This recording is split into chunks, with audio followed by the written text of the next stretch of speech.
ବାବାଲୋ ମୋ ସ୍ୱାମୀଙ୍କର ଆଜି କି ରାଗ। ସକାଳୁ କହିଲେ ଟିକେ ଚିଙ୍ଗୁଡ଼ିଟେ ବାଛିଦେଲ, ସେ କହିଲେ ମୁଁ ବାଛି ପାରିବିନି। ମୁଁ କହିଲି କାହିଁକି? କହିଲେ ମୁଁ ଏତେ ଦୂରରୁ ମାର୍କେଟରୁ ଖରାରେ ଯାଇକି ଆଣିବି, ପୁଣି ବାଛିକି ଦେବି, ପୁଣି ତୁମେ ଖାଲି ବସିକି ଖାଇବ। କେତେ ରିକ୍ୱେଷ୍ଟ କଲା ପରେ ଦେଖୁନାହାନ୍ତି, ତଥାପି ରାଗ କେମିତି ଶାନ୍ତ ହେଇନି।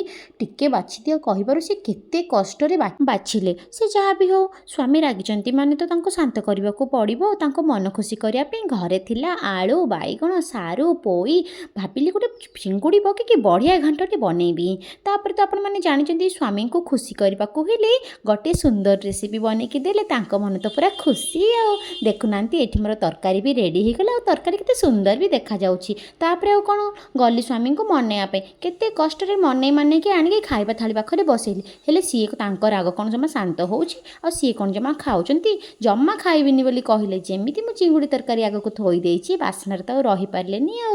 ଚଟାପଟ ବସିଗଲେ ଖାଇବା ପାଇଁ। ପେଟରେ ଭୋକ ଅଛି, ଖାଲି ମନରେ ରାଗ ତମ କରିକି ମୋତେ ଦେଖାଉଛନ୍ତି। ଖାଇସାରିକି ଦେଖୁନାହାନ୍ତି ତାଙ୍କ ଏକ୍ସପ୍ରେସନ୍, ବହୁତ ଖୁସି ହେଇଗଲେ। ତରକାରୀ ସତରେ ବହୁତ ଟେଷ୍ଟି ହେଇଛି ବୋଲି କହିକି ପୁରା ପ୍ଲେଟ୍ ସଫା କରିକି ଖାଇଦେଲେ। ଆଉ ତାପରେ ତ ମୋର ସ୍ୱାମୀଙ୍କ ରାଗ ପୁରା